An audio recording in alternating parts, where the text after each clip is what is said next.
Hi friends, Pandian ஸ்டோர்ஸோட promo prediction வந்து பார்த்துடலாமா? வாங்க பார்க்கலாம். பாண்டியன் ஸ்டோர்ஸ் 2ல என்ன நடக்குது அப்படின்னு சொல்லி பார்த்தீங்க அப்படின்னா இன்னும் ஒரு பக்கம் பார்த்தீங்க அப்படின்னா நம்ம கதிர் ராஜியை எப்படியாவது போலீஸ் ஆக்கிடலாம், செஞ்சிடலாம் அப்படின்ற மாதிரி அவங்களுக்கு ஏற்ற மாதிரி நிறைய ட்ரைனிங் அந்த மாதிரிலாம் கொடுத்துட்ருக்காங்க.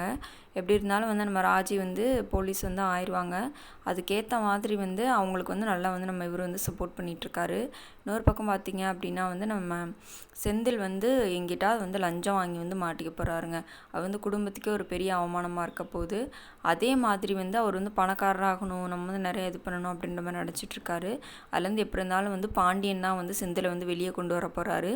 அப்போ தான் 2 பேரும் அப்பாவும் மகனும் சேர போகிறாங்க. இந்த மாதிரி தான் இனிமேல் வரப்போகுது அப்படின்னு சொல்லி நான் நினைக்கிறேன். நீங்கள் என்ன நினைக்கிறீங்க அப்படின்றத மறக்காமல் கமெண்ட் செக்ஷனில் கமெண்ட் பண்ணிடுங்க.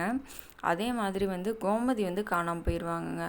வீட்டில் யாருக்கிட்டையும் சொல்லாமல் எங்கேயோ கோயிலுக்கோ அந்த மாதிரி போக போகிறாங்க.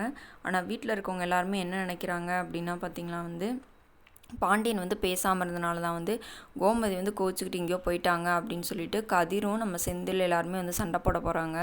அப்படி சண்டை போட்டுட்டாங்க அப்படின்னா பாண்டியன் பொறுமையாக தான் கேட்டுட்ருப்பார். ஆனால் கோமதி அப்படி கோச்சிட்டு போகிற ஆள் கிடையாது. அப்படி கோச்சிட்டு போக மாட்டாங்க. போகாமல் கோமதி வீட்டுக்கு வர போகிறாங்க. வீட்டுக்கு வந்தோன்னா பாண்டியன் நம்ம செந்திலையும் நம்ம கதிரையும் என்ன சொல்கிறாருன்னா, ஆளுக்கு நான் 10 லட்சம் தந்திருக்கேன்ல, அதை திருப்பி கொடுங்கன்னா என்ன பண்ணுவாங்க அப்படின்னு சொல்லி யோசிச்சுட்ருக்காரு. அதே மாதிரி திருப்பி கொடுங்கன்னு கேட்டால் இவங்க 2 பேரும் என்ன பண்ணுவாங்க அப்படின்னு பார்த்தீங்கன்னா, கண்டிப்பாக நம்ம கதிர் யோசிச்சுப்பார் என்ன பண்ணலாம் அப்படின்னு சொல்லிட்டு. இப்படி கேட்டுட்டாரு அப்படின்னு சொல்லிட்டு நம்ம செந்தில் என்ன பண்ண போகிறாரு அப்படின்னு சொல்லி பார்த்தீங்கன்னா அப்படின்னா, யார்கிட்ட லஞ்சம் வாங்க போகிறாரு, லஞ்சம் வாங்கி மாட்டிக்க போகிறாரு. இதுதான் இன்னும் வரக்கூடிய நாட்களில் நடக்க போகுது அப்படின்னு நான் ப்ரெடிக்ட் பண்ணி வச்சுருக்கேன். நீங்கள் என்ன நினைக்கிறீங்க அப்படின்றத கமெண்ட் பாக்ஸில் மறக்காமல் கமெண்ட் பண்ணுங்கள். நம்ம சேனலை லைக் பண்ணிக்கோங்க, சப்ஸ்கிரைப் பண்ணிக்கோங்க. Bye friends.